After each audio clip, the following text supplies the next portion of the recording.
It's Rik of Moshville Times here once again. Now, tonight, ladies and gentlemen, we are joined by English old school death metal veterans Austerymn. Austerymn are to make an appearance at Dead of Winter, the trilogy at the end of January at Glasgow Ivory Blacks. So I just felt it was the right time to catch up with the band and see what's happening with all things Austerymn. So tonight we've got bassist vocalist Rik and we've got a guitarist, not yet vocalist Rich.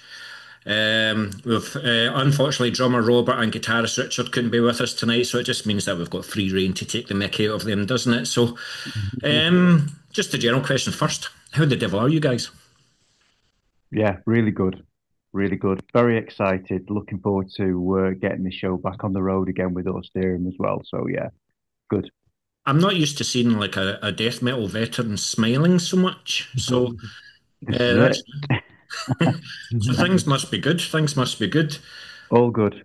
If I'm not at work, I usually work nights. So if I'm not at work and I'm just being able to talk to you at 7:30 in the evening, it's good. Good stuff, good stuff. But I say veteran, Rik, because you started Austerym under a different name, Perpetual Infestation, way back in 1990, and then Yeah, Godless Truth up until the mid 90s before yeah, Austerym was born. yeah. So, what were your memories of the bands back then, and what would you say Austerym is compared to them now?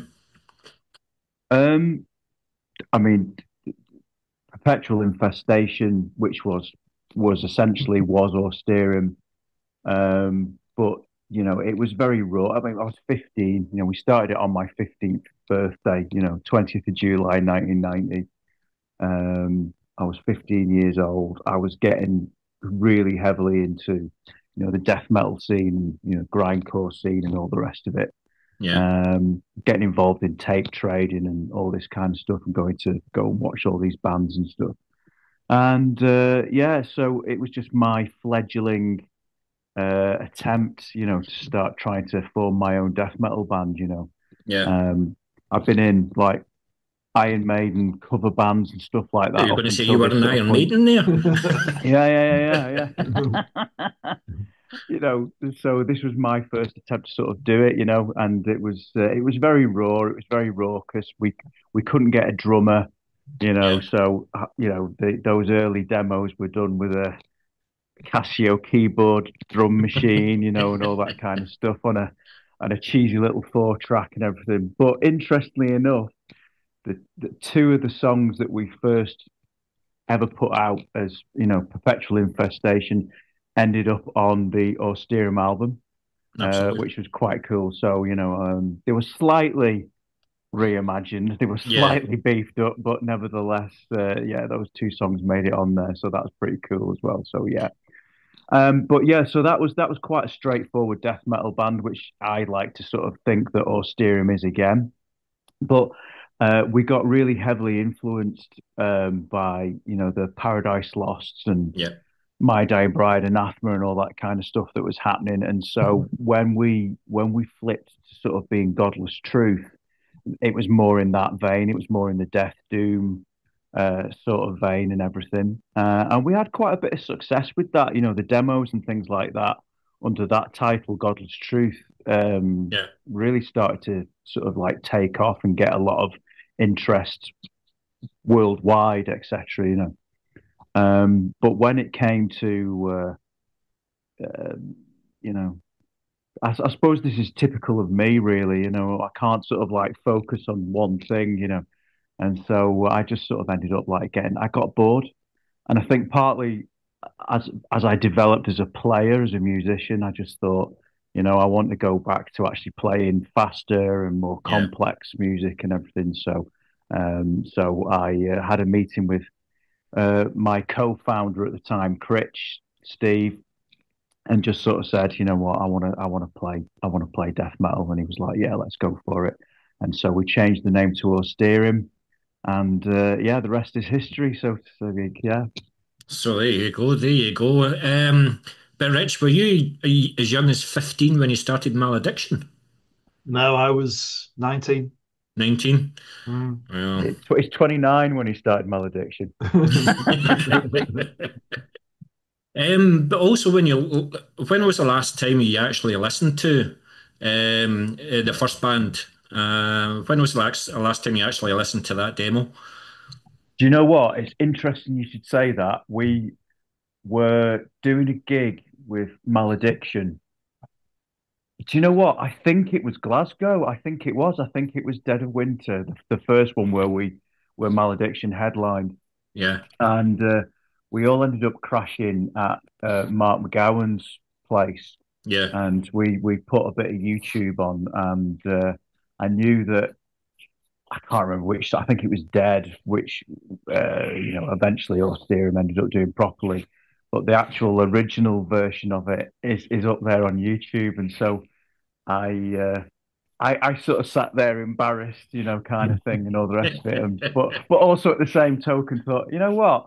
For a 15-year-old kid on a Casio keyboard, playing all the instruments himself and everything, it's not too bad. So yeah, it was good fun. Yeah. I'm just surprised that your voice actually broke. I thought you at that age.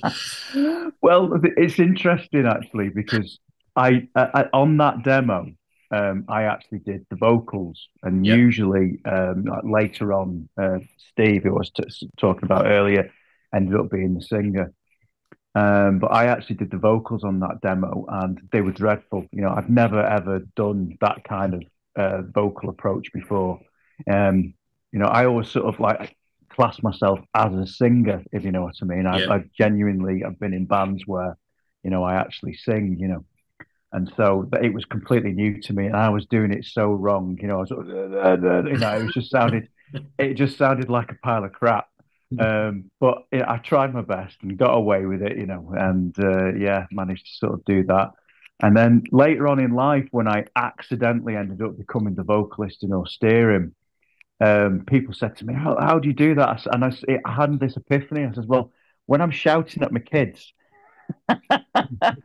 I suddenly realised I was shouting with the diaphragm like a proper singer would do, and all the rest of it. And this noise was coming out, and I was like, that's how you're supposed to do it. Yeah, but No, yeah, no, good there you stuff. go. Good stuff, man. Good stuff. But it's been 10 years since Austerym released any music more than a single, what with the Yeah. debut album Sepulcrum Viventium. And I'll tell you now, if you ever think of bringing another Latin name and I've got to say it live on the radio, I'm coming to find you. But Yeah, I noticed that this is maybe like, I don't know, they're like the sixth chapter of Austerlym's existence. So what made you want to get a whole new lineup and bring Austerlym back from the grave? I'm just wondering if you and Critch were just in the pub again and you were both thinking the same thing and just went, let's get Austerlym back. it's interesting you should say that because it was Critch's idea, and Critch, bless him, has subsequently decided that he's not going to be part of it, but it was actually his idea. Yeah, And he was like, because I mean, I was doing obviously Malediction at this point, and I was still in Bloodmoors as well with so I was with two bands that were sort of like taking things seriously and doing tours and stuff. And he sort of said to me, what do you think? He says it's been 10 years since the album or whatever. Do you fancy sort of like getting back together and doing something? And it was originally going to be with um, the album lineup, I suppose. yeah, It would have had it wouldn't have had Nick Peros on drums because Nick lives back in Greece again. But it would have featured Bob, who Kendrick, who played with drums with Austerym since Nick left. yeah. Um, and so I was like, yeah, if everyone else is up for doing it, I'll do it. I don't mind. But I was very sort of like, I had to be very, very serious about it because I was sort of like, I'm in Malediction, I'm in Bloodmoors, they have to come first. You know what I mean? And all the rest of it. So yeah, so we started doing that, and then but Stu, the guitarist, wasn't interested at all. He just sort of was like, nah, no, I don't want to do it. Yeah. Which is fair enough. That's sort of up to him. And as I say, for quite a while, it was going to be, Steve was still going to be there on bass and everything. But then yeah, he decided that he didn't want to do it. He was honest. He said, my heart's not in the right place. I was all excited about doing it. He says, but now I've had time to reflect on it and just don't think it's, what I want to do.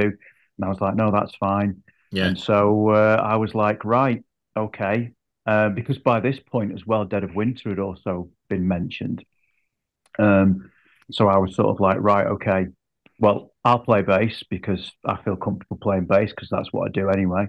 And I'll ask Rik and Rich from Bloodmoors and from Malediction if they'd like to sort of get on board. With Rich, it made sense because Rich had already played bass. He'd filled in for like live bass with us. Odd occasion that Critch couldn't actually do it.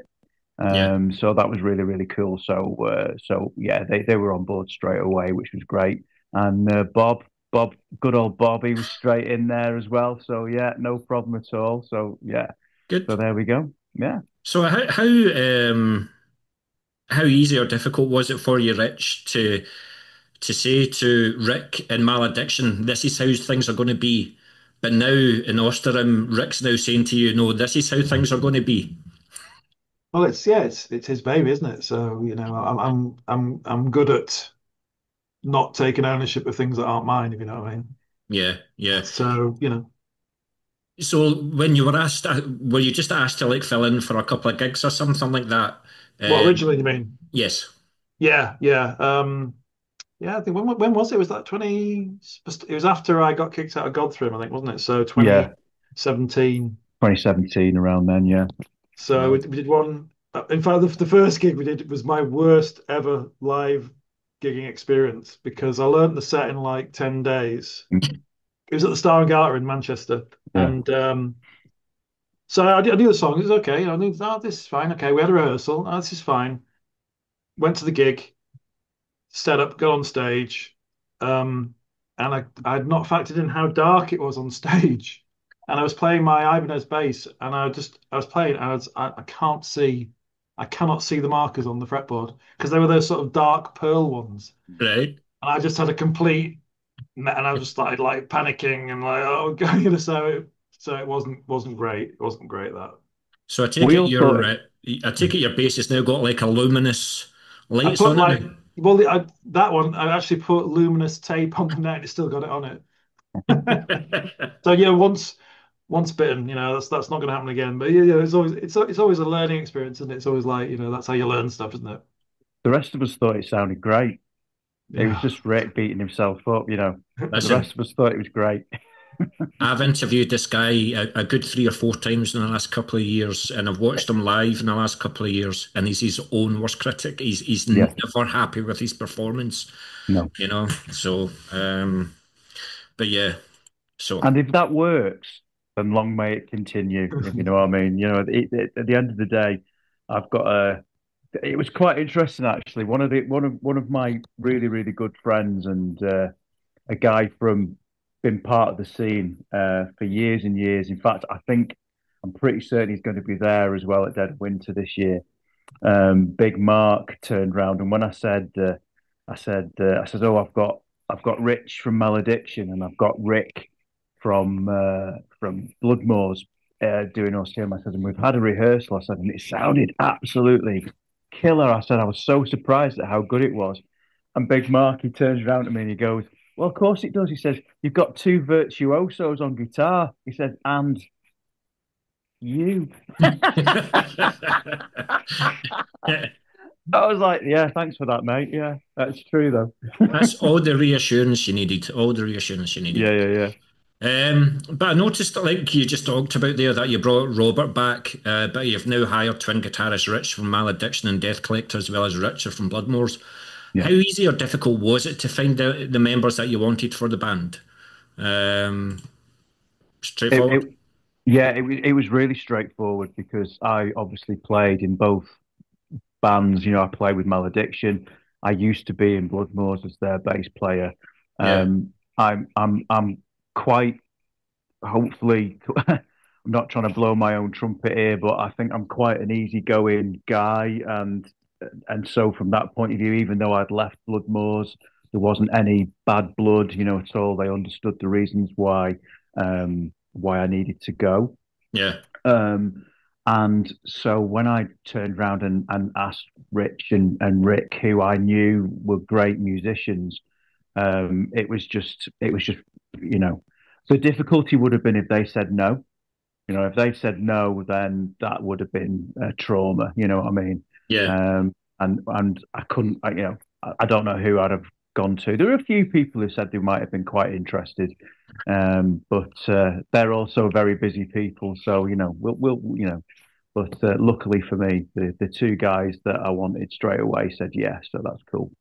Well, I mean, even though you've got your comrades in Malediction, did you actually tell Rich that he was actually the seventh guitarist that you auditioned for the role?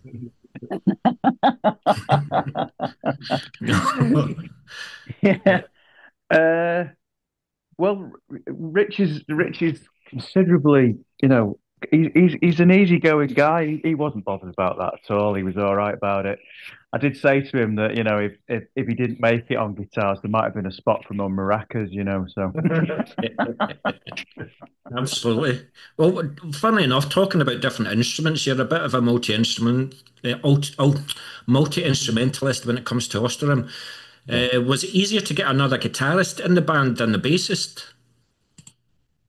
Uh, 'Cause- at the time, yeah, I suppose so. Yeah.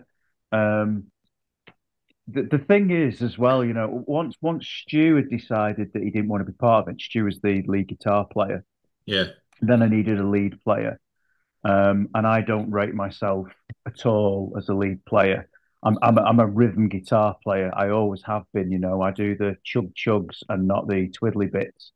Um, and I'm good at that, but that's what I am.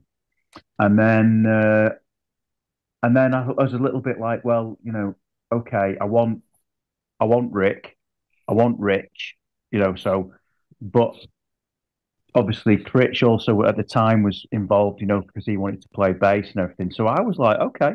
I yeah. was like, well, I'll tell you what, we'll do that. I'll just do the vocals. So I was quite looking forward to sort of like, just sort of being able to run around the stage with a microphone, as a bit of a change really. And then as I say, Steve decided, no, I'm gonna sit back on it, and everything. So I was like, well, that's easy then. I'll just play bass and Is it the sort of something the that you're kind of looking thing. to do? Are you going to stay a four-piece, or if a bassist came along and you do the vocals, are you happy with the four? I mean, I'd be happy with the four. I mean, I don't know. Sometimes you meet people, don't you? And they're really cool guys.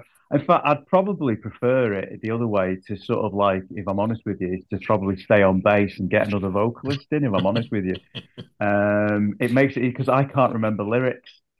So this is the honest truth, right? And I swear to God, it'll be the same at Dead of Winter. I cannot remember lyrics, right? So literally, I am making it up on the spot. So it's all very good on the album and all the rest of it, yeah. And I sort of go along with it, but yeah, I can't remember lyrics. I'm terrible. So yeah. Nobody So understands a word you're singing anyway, so well, you're fine. this is it. This is it. So, and the way I look at it is, it means that every night's different. So for the crowd coming, you never get the same. Even if it's the same set list, you never get in the same show twice. So has he encouraged you to do some vocals, Rich? Absolutely not. Absolutely not. Has it never been a dream of yours to be some form of vocalist? When we started Malediction, I remember we the first song that I wrote is the one we still play, Infestation, and the original version of it, I was like, oh, I'm going to do backing vocals. So it had this sort of like I suppose a chorus really, and I was going to do and we like the line Sean was going to do something, and I'd sort of do a response to it, and we started doing it um in rehearsal, and I absolutely cannot play the guitar and do anything else. And it's still the case. Like I find it a struggle to hit the delay button on the pedal board because Yeah, that's how terrible I am at multitasking. It's just like, oh, it's a major challenge for me to do that, let alone. So when you see people like Rush and they're playing keyboards with their feet and that, I'm just like full of absolute admiration because I can barely do the guitar thing on its own, without that yeah. adding to it. Well, maybe what I'm thinking is maybe your voice hadn't broken when you were 19, like Rick's had when he was 50. So who knows? Who knows? But I noticed Rich that Austerym were back in the rehearsal studio recently. But I'm just wondering, Rich, has the drummer Robert not pissed you off yet when he says Rich, no, Rich, no, Rich? Because the bloody threes have got the same name. Yeah, yeah. It's too many yards, isn't there? Too many yards in the That band. is, yeah, we suddenly realised that, it needs to be, you need to be called, well, you need to at least have your name begin with the letter R if you're going to be an Austerym. And of course, Bob is also a Robert, so he fits the bill. So that's it now. So it's the four R's, definitely, yeah. But Yeah. the three Richards, it's a dying name. This is the irony. It's a dying name, and we've got three of them in the same band. I get you. I get you. And you're talking to another one, Yeah. Richard the Lionheart. My mum used to call me when I was a boy, but Yeah. she calls me Dick now. But anyway, but you're probably going to be fed up hearing this question. I watched a 2019 interview, Rick, where you said that you were recording an album or at least an EP, and then Yeah. you released a single in 2021. So, Yeah. is there any new music in the band since there's now a full lineup? Yeah. Well, so obviously I was writing and we were trying to get things ready and we were trying to do stuff and then we were playing lots of gigs and it was all going really well and then COVID happened and basically the band imploded. Um, the plan after COVID was still to, get back together and record. That was the big thing, Yeah, especially with for Bob. We wanted a record with Bob on, because Bob had been in the band, as a drummer longer than probably anyone else. yeah, Um, and so, I'd started really writing a lot of stuff and asking the guys for ideas and such like. And we were getting things together, and then it suddenly dawned on me and Bob after a while. And this is no disrespect to anybody who's been in the band or previously been in the band because I care for them all very, very deeply and we're all good friends and everything. But me and Bob suddenly realised that it was just us in the rehearsal room. Um, and gigs and things like that were being offered to us were being turned down by members of the band because of yeah, distance and things like that. yeah, And we suddenly thought, well, if the passion's not there for it, then you know. And I was also at that stage. I was, we'd all come out of COVID, we'd all come out of lockdown, and I wanted to spend time with my family and all the rest of it as well. Um, and so I was a little bit like, well, look, if the passion's not there for it, let's just explore other things. So yeah, the worst songs ready. But obviously now I've got a new lineup, and that new lineup is really, really good and can play really, really well. So basically, what I've done is I've sent them all the stuff that I'd written previously and said, look, let's just use this as like a riff tape, but don't, you know what I mean? And just we'll write some songs and everything around that. Um, but also at the same token, it's going to take a little while for this stuff to come out because Malediction are obviously looking at well, not just looking. We've been busy working on music and everything, yeah. and that as I say has got to be the priority. I've got to learn all these really complex songs that you know Rich and Mark keep writing with 500 riffs per song. So, in other So words, don't piss Rich off in Austerham then, because if he does, then he's going to get his own back in Malediction. this is it. This is it. Absolutely. But yeah, but no, absolutely. I mean, at the end of the day, it's a democracy. So I want the guys to have free reign and be able to do, be able to contribute and everything. And I want them to be able to write stuff and uh, make it better than what it was. So, would you say there's any complete songs? There's sort of a complete song, but again, I'm sort of open for for that to be manipulated. It could still be, we've only had one rehearsal. We've literally, had one. Yeah. Like this is the lineup.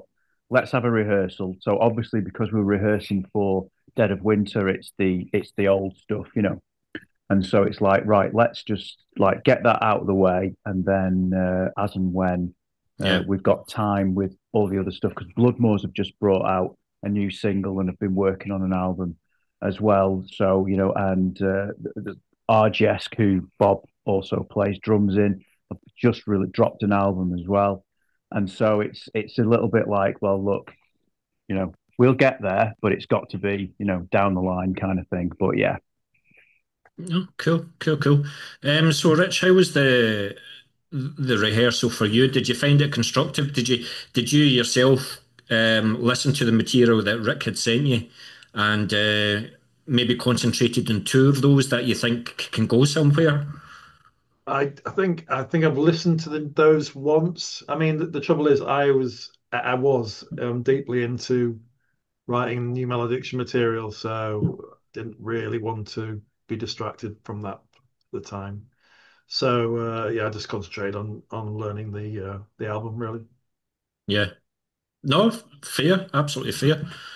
Um, but for those that are new to the band, then how would you say the new material lies in terms of the sound of Sepulchrum? And do you think you're finding the sound that you've been looking for with the upcoming material, or do you think you'll just keep on changing with each release? You'll keep on changing and progressing with each release? I'm hoping that the material that like I said, that I've presented to the guys as and when we get to it, will be dissected, and bits of it will be used, and the other guys will contribute their bits to it.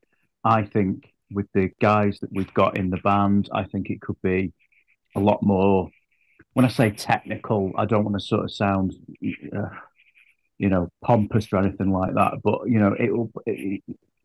the way I look at stuff, my head, when I wrote the music for Sepulcrum Viventium, it was pretty much I was looking at like Autopsy, Entombed, that kind of Stay vibe. with that. Stay with that. Mm. Well, yeah, but I think in my head, I'm sort of like, whilst that's still there, I'm also very much like, it develops and everything, and I mean, I'm absolutely awful for rewriting Morbid Angel songs, you know what I mean, stuff like that. So I can definitely see it going in that direction as well. So, There's one band that you haven't mentioned yet, and I thought it screamed of them. I mm, thought At the Gates were a major influence for you in that album. mm, excuse Slaughter me, of the Soul meeting. was a major influence. Aye. So they were on, especially on the song "Darkness Burns Forever." Yeah. That was my homage to At the Gates. But the thing with that was we ended up through the sort of like, I don't know, not, yeah, I suppose the record company really, they sort of like just wanted it in as a track, but I sort of wanted it as a bonus track because Okay. I felt that track was a little bit different. Yeah. I thought we were sort of like more obviously just old school death metal in a sort of like massacre, autopsy, that kind of vein. Yeah. And I felt like that song was a little bit more progressive, I suppose, in that sense. The guitar's doing different things, not playing the same, not copying each other, you know what I mean, playing slightly different riffs and stuff. Yeah. Um, and so yeah, At the Gates is definitely in there, and I love At the Gates. But as I say, I think uh, I'll be just interested to see whichever way the guys can steer it, because I'm there for the ride as much as everyone else. I'd love there to be um, a new album or EP.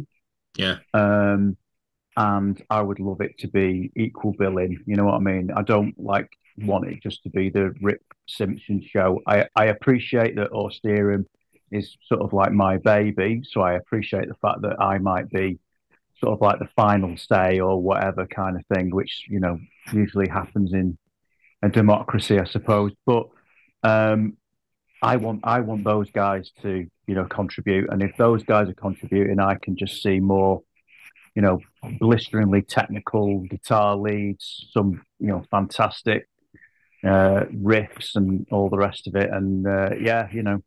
and Bob able to go around and blast his way through everything, So yeah, yeah. So let's see where it goes. Let's see where it goes. I can see it becoming a little bit more technical than the last album, though, definitely. I can see that as well, especially with Rich coming into it. Yeah, But it must be a wee bit frustrating when you've had music um, like saved somewhere on your computer or something like that for 5 or 6 years, and it's now getting basically like redrawn and redrafted again. It's a shame that it's a shame what COVID's done. It's just put everything to a halt. You could have released an album 4 years ago or something like yeah, that. It's just a absolutely.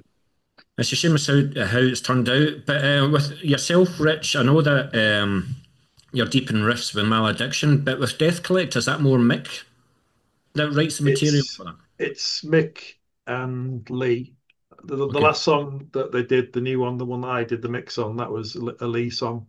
Yeah. So I mean, we've talked about new material for that, and I've got something that I just had, which I thought might be more them than it was Malediction, but we haven't met up again. So Yeah.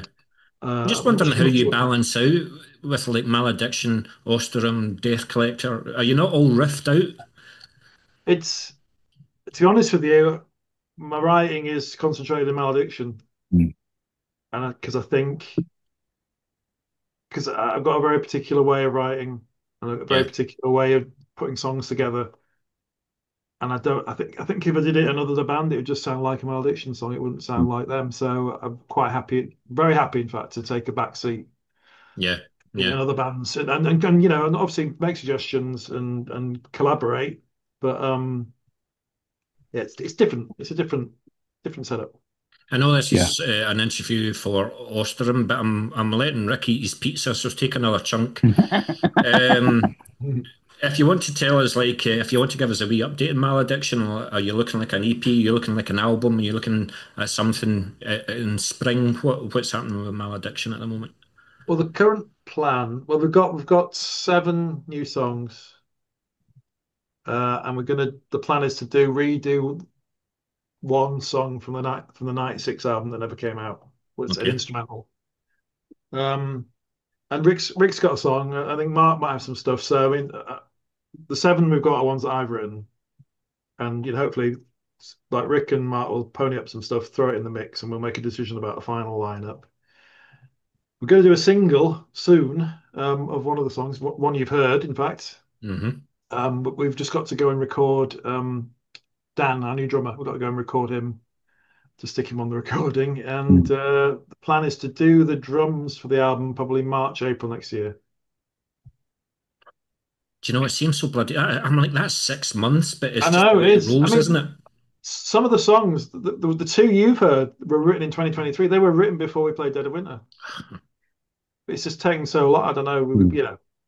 Obviously Yeah, we've changed drummers. So that's obviously just set everything back hugely, and we've kind of lost 2025. Really, we've only done what two shows, is it? Yeah, yeah. absolutely. So that's unfortunate, but that's what happens in bands, isn't it? So Absolutely. yeah, We're all of an age where we have to work Monday to Friday, 9 to 5, don't we? So, and we've got not me families and anymore. stuff. No, I don't anymore. This is Good. why Rich comes up with most of the material, you see, from Melody. Well, A, because it's his band, but also, he only works a few days a week now, he Yeah. just pops in, Part whereas, time. the rest of us are still full time, and we haven't got that luxury. Absolutely. Absolutely. That's great, guys. Thank you for that. But I was just wondering, I was actually thinking, well, while I was conducting my research, that it might be a wee bit closer to where we are actually. But is there anything about the way that you're going to record the new material that you'll continue to use? For example, using the Fly Studio, which you did with Sepulcrum, and you've got a settled formula? Or are you quite open to finding new studios, new experiences? Or do you think you've got that formula and that's what you're going to continue to use? I think that I would be more than happy to use the fly to sort of like combine things and put things together.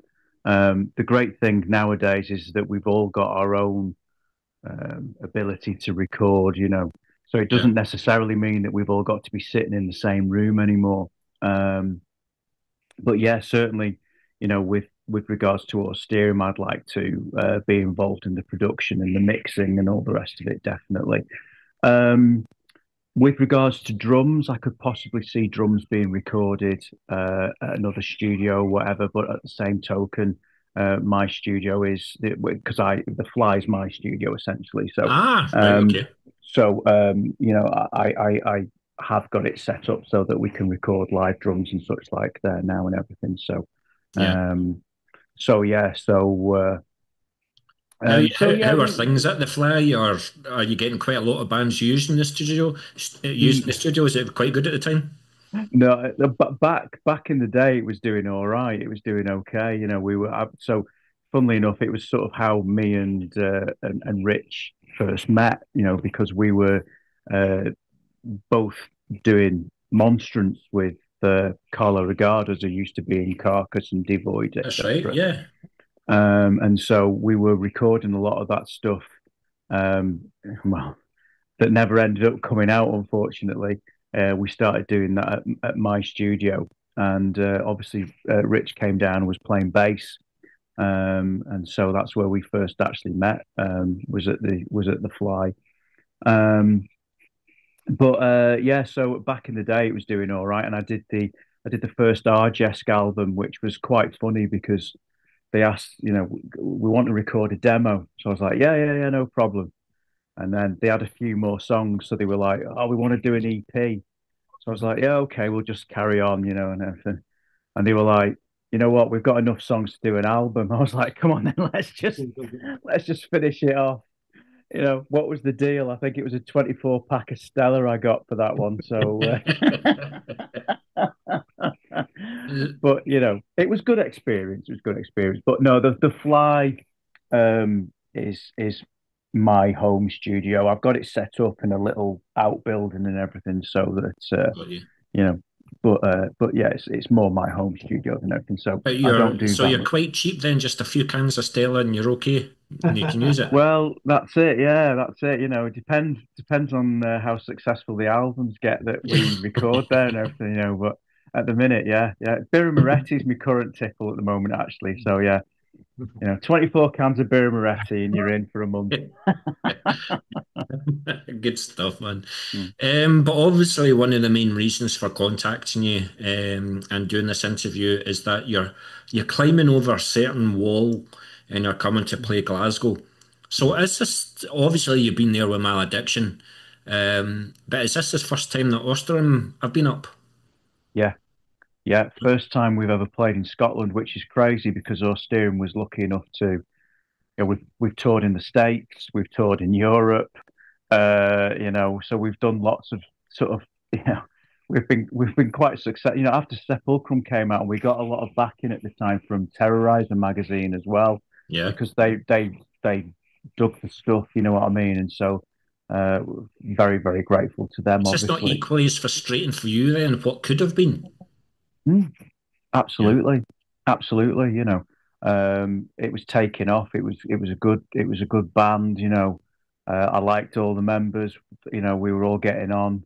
But you know, Yeah. I mean, when it all ended and everything, it was gutting. I'll be honest with you, it was gutting. But also at the same token, when, like I said before, when it was just like me and Bob in a rehearsal room, there was also a relief there as well. You know what I mean? It was just like, well, if the passion's not there from the other members, then. Yeah. And then, but the good thing about that was that I had because I had I say prestige. Prestige is the wrong word, but because I'd been in a band that had managed to do all these sorts of things and everything. When I pimped myself out as a bass player looking for work, luckily I had quite a few offers. So yeah, so it worked both ways. Were you still quite cheap? Very cheap, very cheap. I haven't received a paycheck yet from everybody. Well, you need to check your Spotify. Who knows? You might have a wee hidden sum in there. You might have some few pennies from Spotify. You never know who listens to you Well, nowadays. It's all the click of a button now, isn't it? Rather this than is looking it. for CDs. This is it. But okay then. So nobody in Scotland, unless they've travelled, have seen an Austerym show. So what the hell are you going to bring to the stage at Ivory Blacks? Well, I'm going to bring my usual over the top exuberance. I'm going to bring my eye to eye contact with the crowd, which I think is really important. I do believe in looking at people in the face and Are you quite giving them all that. intimidating? I wouldn't say I'm intimidating. Because you seem a Probably nice, pleasant guy. You're always smiling and stuff like that. But do you have a no, different persona when on you're the on that? stage, yeah. Mm, Yeah. I turn into a complete psychopath, a and hooligan? I and Yeah. I and I gurn a lot. Um, but yeah, I do. It's the one place where I can sort of like, I suppose, another side of me comes out. Um, I am a It's just, pretty chill guy, but yeah, yeah. It's a shame you're not a bassist or a vocalist because I would encourage you because Ivory Blacks, you've got the entrance at the side. Come and join the audience on the floor. yeah. But you can't do that if you've got vocals. Maybe, I don't know, if Rich just decides to go and play a wee instrumental in the middle of a song or something like that, just come in the crowd. This is it. Absolutely, put the bass down and just dive in. Although I'm getting pretty old now. My diving days are a little bit behind me.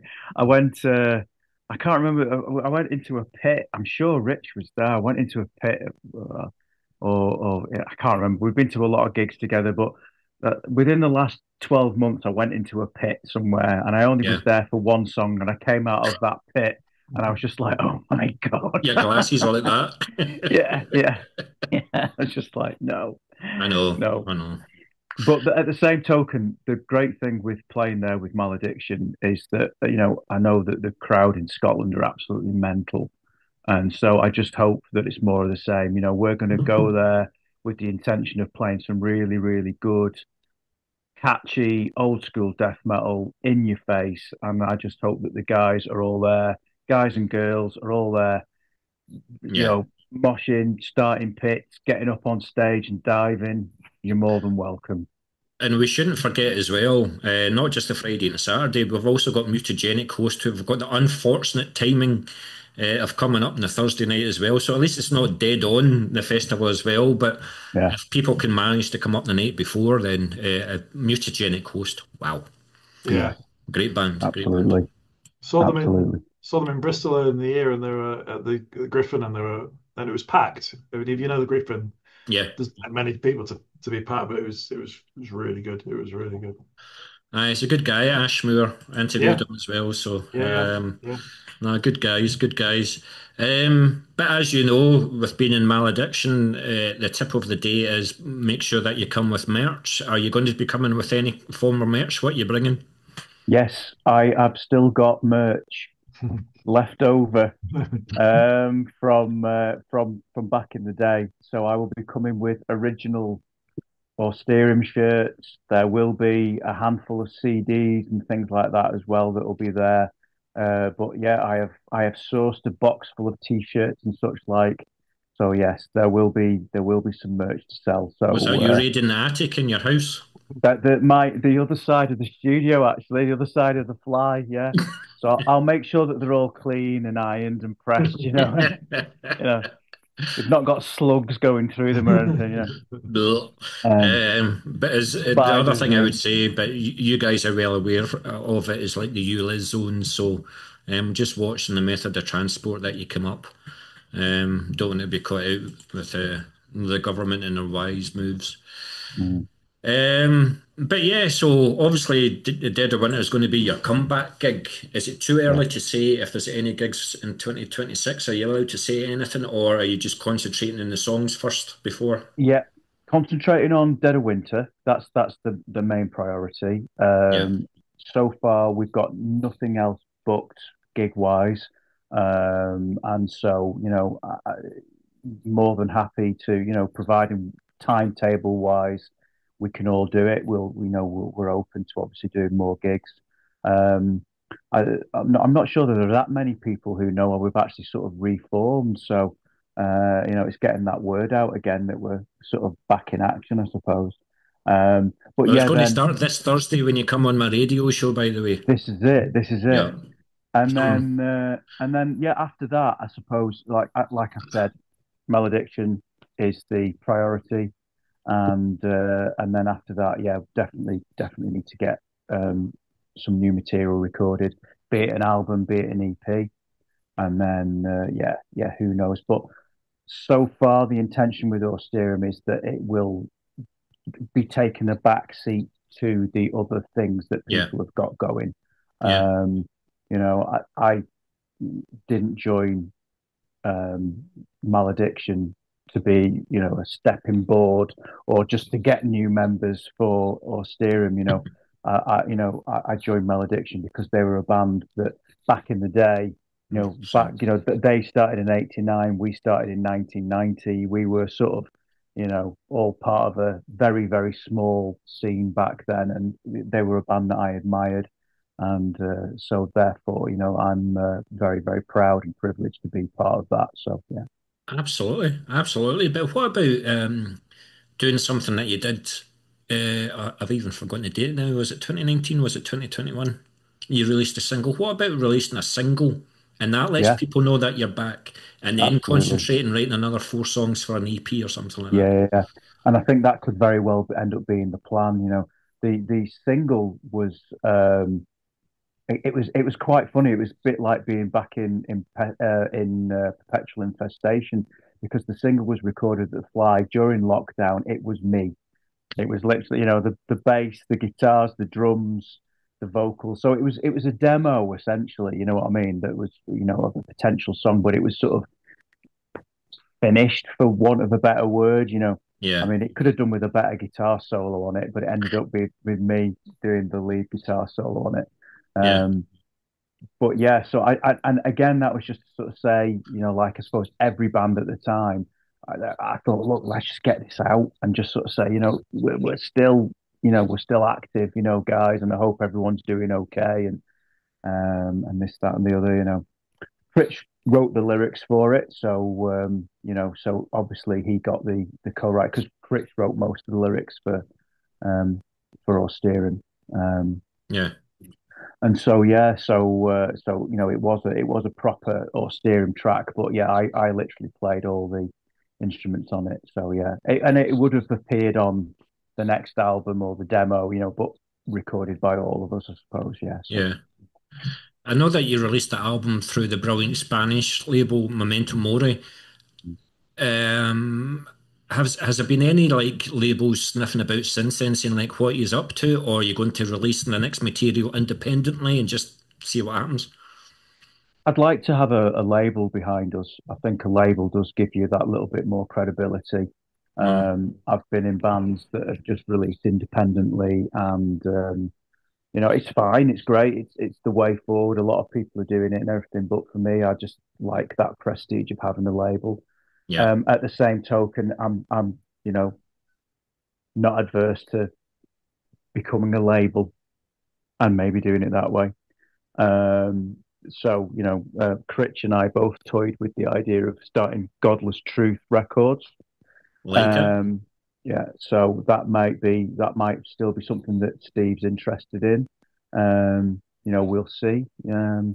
But either way, it might still be something that I think of doing. So yeah, it's still down the line, kind of Yeah, thing with yeah, new material and such like.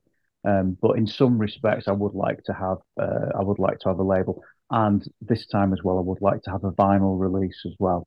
I just think that's the way to go. Um, so yeah, vinyl release as well would be quite splendid. that's something that's happening a lot now, especially with bands up here in Scotland. Yeah. After decades, we've now got our own pressing plant, and it's now called Seabass. Mm. And one of the good things about Seabass is they put the prices on their website, so you Yeah, know exactly how much it's going to cost you, and it means that you can know exactly what you're going to sell it for. exactly. So yeah, Kendall's a good one to get in contact from Macho Records. You know him, so Absolutely. um, Absolutely. So our job basically at Dead of Winter is to go out there, give an absolutely blinding set, and for Kendo to come up and say, "Rick, can I have a word with you?" We'll see. You never know. Dreams come true. absolutely, absolutely. But going back to Sepulchrum, looking at it 10 years ago, is there anything about it that you would love to have changed? You would like, Yeah. or any of the previous material, would you love to give that another chance, or what? Yeah, yeah, definitely. I mean, I don't think the Godless Truth stuff would have worked. The Godless Truth stuff was great. I don't just mean that in a funny way, but Godless Truth material was really, really good. Dare I say it myself, was a real quality Death Doom stuff, probably, akin to sort of early Anathema, early Paradise Lost, Chorus of Ruin, My Dying Bride, that kind of stuff. And it was Yeah. really, really good, really melodic and everything. But from that point of view, it wouldn't have worked with Austerym in the sense that, Austerym was a full out, death metal band. That material just wouldn't have sat right. Um, but yeah, with regards to the album, there's quite a long story, really. And but basically, it didn't sound how it was supposed to sound. So the album was supposed to sound like Left Hand Path, or or the first Dismember album. Like a Never Flowing Stream and stuff. It was supposed to be that Stockholm HM2 Yeah, sound, love and it. obviously that didn't happen. And it's a long story, and it's not to sort of blame anyone. There's no blame there or anything. But yeah, I was disappointed. If I'd had my way, I would have. The thing with Memento Mori is they've got a very, very um, rigid release schedule, which is fine. And so when I wasn't, not just me, but the rest of the guys weren't happy with the sound of the actual album, Yeah. I was a bit like, oh, don't, we can't put this out. And it was a sort of a case of, well, if it doesn't come out, it doesn't come out. You know what I mean? And so we sort of went, yeah, all right, we'll pop it out. And subsequently, loads of people have come up to me saying, "Oh, it sounds great. We love it. We love the sound of the album."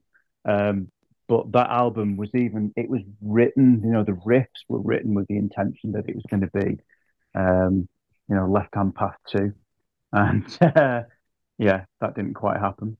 Well, do you know it's quite funny you say that because there was a Facebook page, Black Death Nostalgia. It's my mate Marty that does it. He's Yeah. got like 265,000 members on Facebook and stuff Mm. like that. And he recently put up one Napalm Death Harmony Corruption.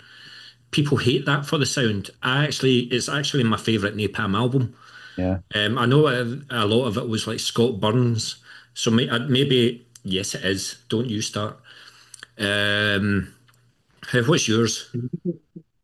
What? What's your Let's say you Harmony Corruption, the what's your favourite Napalm album then? From Enslavement to Obliteration. Okay. Which is also my favorite Napalm Death album as well. Right. But Well, I love Harmony Corruption, and I learned to love Harmony Corruption in the year 2000 of all years. So years, so 10 years after it came out.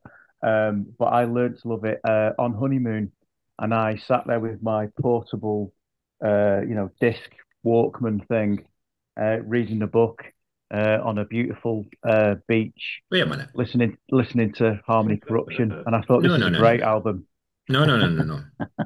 Your honeymoon. Can you not I was think on of anything honeymoon. better to do on your honeymoon? Oh, there was lots of things, but me and my wife were literally on a desert island in the middle of the ocean. So yeah, You so it couldn't was. communicate with your wife or anything like Oh, that, we no? we we we did but Harmony Corruption was definitely part of it. But also, what I'm hearing, Rich, is they wanted it to sound like Entombed and Dismember and things like that. So, have you got an HM2 pedal, sir? Got a drawer full of them. Yeah, I'm a collector of HM2s, and I actually was not consulted. That's the wrong word. My opinion was asked when Boss came out with the Wazacraft. I was actually one of the people that contributed some ideas to what that should sort of like come out like. They didn't listen to me, but that's fine.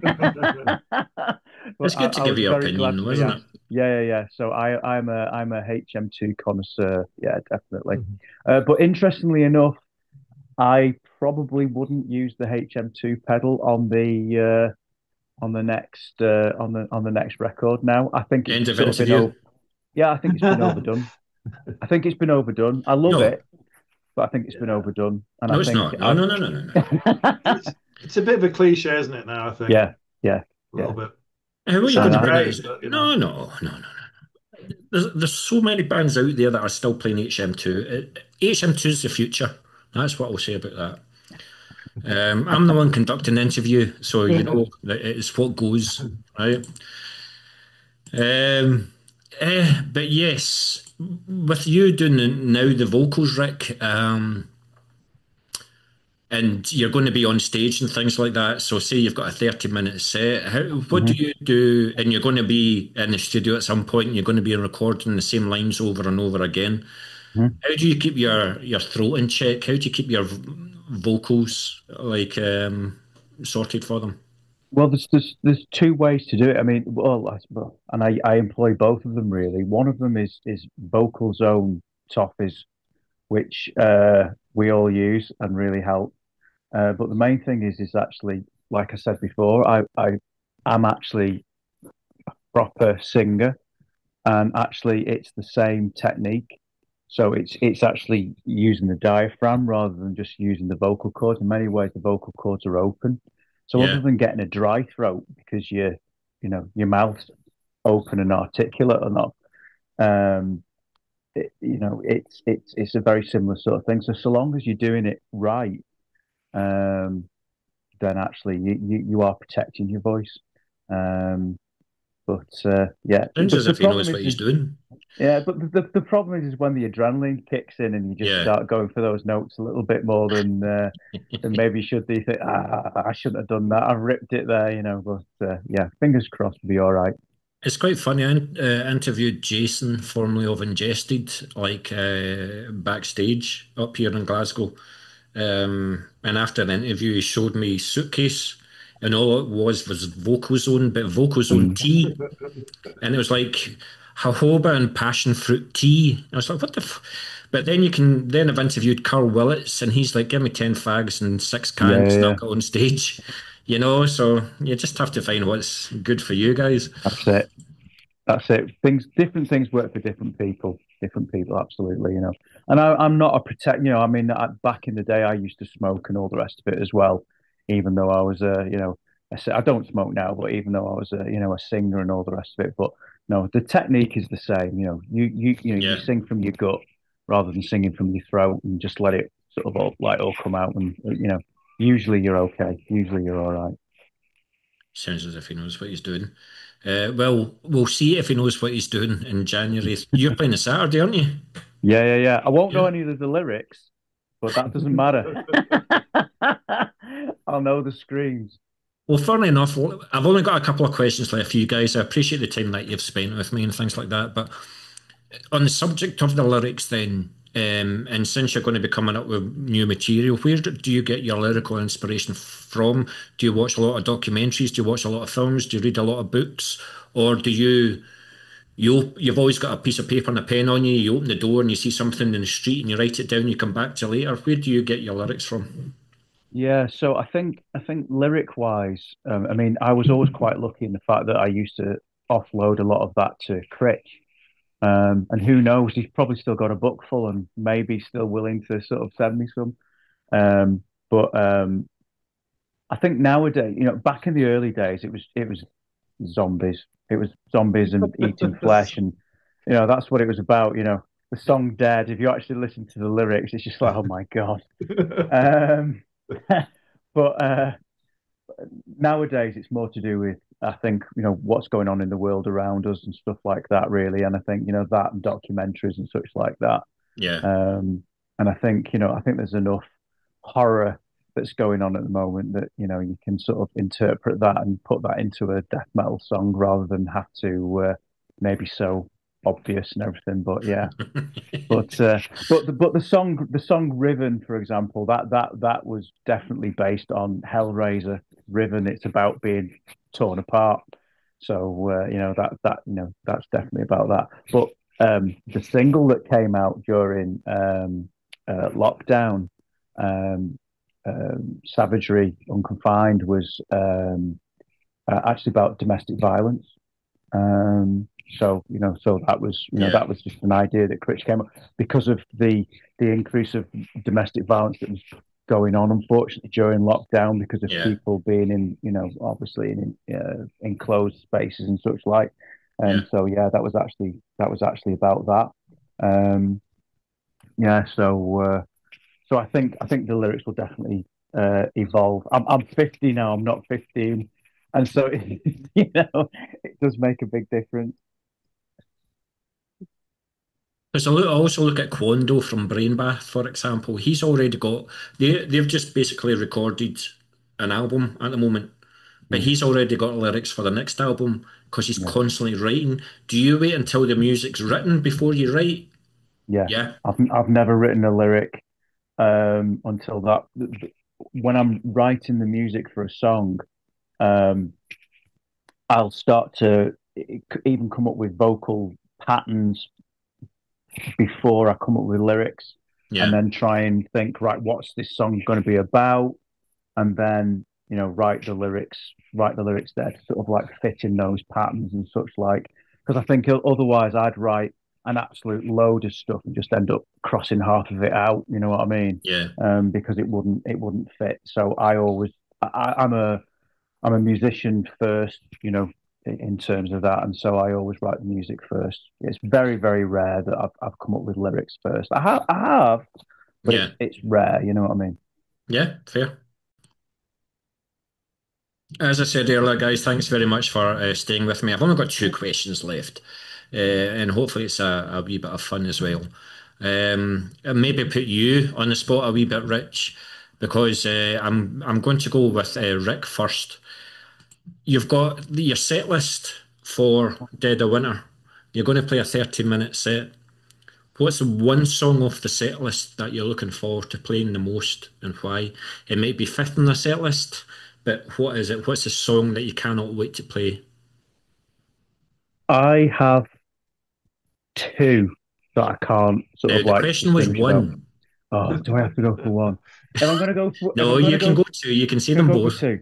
Okay, so Dead, which was one of the songs that I wrote when I was 15. I always enjoy playing that one. And Why? another song. It's juvenile. It's how death metal was back in the day. It's really pure.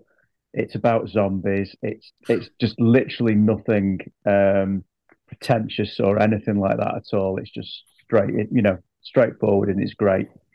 Good stuff. Um, and Necrolation, which is again, I love playing Necrolation because it's fast. It's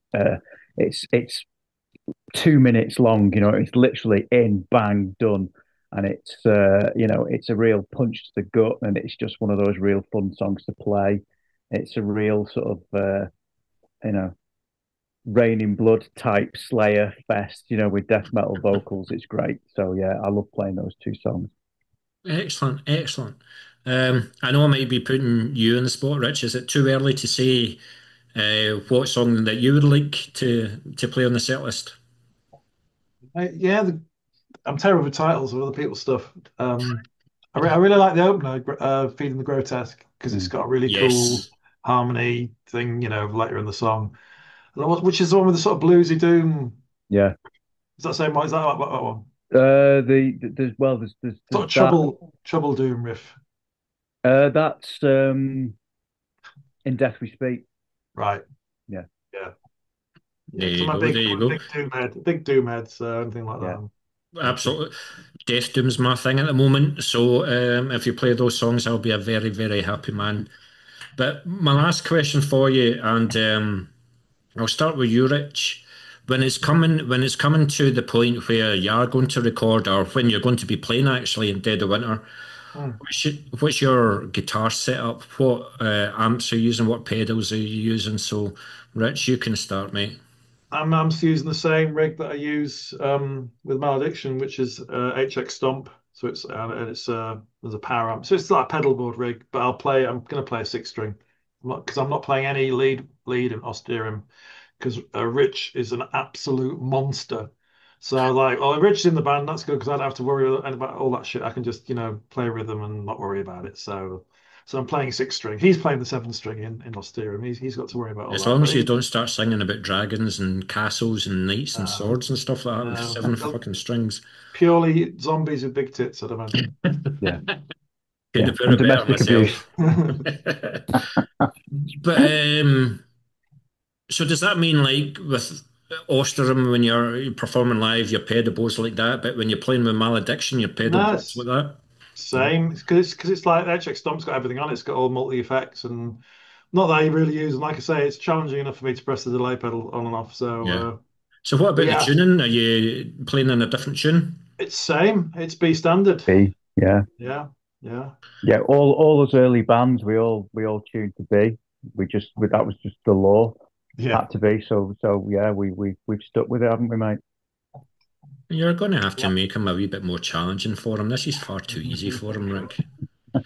Um, We're gonna start tuning to E standard, and I'm gonna have to start singing like the late great Tompa, very high pitched. absolutely, absolutely. Well, what about yourself, mate? What bass have you got that you're going to be bringing at Dead of Winter? So for Dead of Winter, I am going to be bringing a new five-string headless bass that I can't remember the name of at the moment.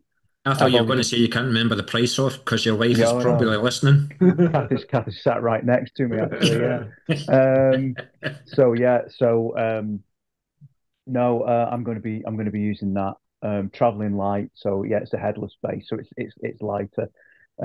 When I played last time, I used my uh, bass, which I made myself. So I'm a luthier as well. So I make guitars and basses, and I use that. But it's a very very heavy bass, and as I say, I'm getting a bit old. The back can't take it as much, so I've gone for something a bit lighter. But I'm currently, it won't be ready for Dead of Winter, but I'm currently making a new six-string headless bass, which is also going to be Right. lightweight as well, which I'm going to be using that more for Malediction and such like in the future. But Are you going to yeah, turn yeah, into like Cynic or something like that? Like your technical no. death metal or something? Well, I mean, you never know. They're always asking me to throw a little bit of atheist type bass line, Yeah. especially into Malediction, you know. And I'm trying to come up with a few parts as well, you know, but it's very difficult because Malediction when you listen to bands like Atheist and such, like when the bass is doing a lot of the technical stuff, guitars aren't. You know, the Yeah. guitars are sort of like sitting back and letting the bass take a bit more of the lead. Malediction, I've got great riffs and great, guitar parts and everything, and so um, the bass has to sort of like not overcomplicate that. So I'm trying to find parts where the bass can sort of fit into that and do something a little bit different, a little bit more harmonious and such like. But you know, but I'm coming up with some pretty interesting stuff. I'll throw it all to Rich and he'll say no, but he's the boss, so that's fine. Rich, I think we have to watch him. I think he's thinking he's the Les Claypool of death metal or something like that. I'm all for that, to be honest with you. I mean, yeah, yeah. I mean, that's one of the things about Rick coming on board. I thought, well, now we've got a proper bass player in the band, so you better bloody deliver. Good. That's it. That's Good. it. The pressure's on me. Yeah. So the whole pressure of Malediction's futures on whether or not I can play bass or not. Absolutely. Absolutely. Well, listen, Or I get fired. yeah, on that note, it's good to hear that there's progress being made with both bands, and especially in the next couple of months, looking forward to seeing. I keep saying Austerym. I know that you pronounce it differently, but Austerym is great. The way you pronounce it is absolutely fine, honestly. We've uh, had so many bad pronunciations of it that the way you pronounce it, mate, I'll take that any day of the week. It's a stupid name. yes, I wish Yes. we'd called ourselves Plant Pot or something. You know what I mean? But And like I said, just remember what you're going to do with your album title and your song titles if you want them played on absolutely. my radio show. Yeah, yeah. Right. I actually decided actually the whole Latin thing was getting a bit pompous as well. So no, it's going to be called, Blood and Gore or something like that. Don't you worry. I can say that. That's fine. That's Yeah, fine. yeah, But like I say, it's good to see that both bands are progressing. It's good to see that you're still good mates with everybody that's been in the band and no longer in the band. And it's good to see that Malediction is still going to be kicking ass in the near future as well. So it's been an absolute pleasure seeing you guys. I'll make sure that I'll catch up with you again in at the end of January, and we'll go downstairs in Ivory Blacks and we'll have a live interview as well after you've performed. It definitely depends if looking you're good forward to it. enough, that is. If you're Yeah, not good that's enough, it. I might Yeah, just accidentally miss you. it's fair Um, enough. Fair enough. I'm sure you guys are going to be fine. Looking forward to seeing you guys. Take Looking care, forward man. to it. Take care, boss. All Cheers, right. Take care. mate. Cheers, mate.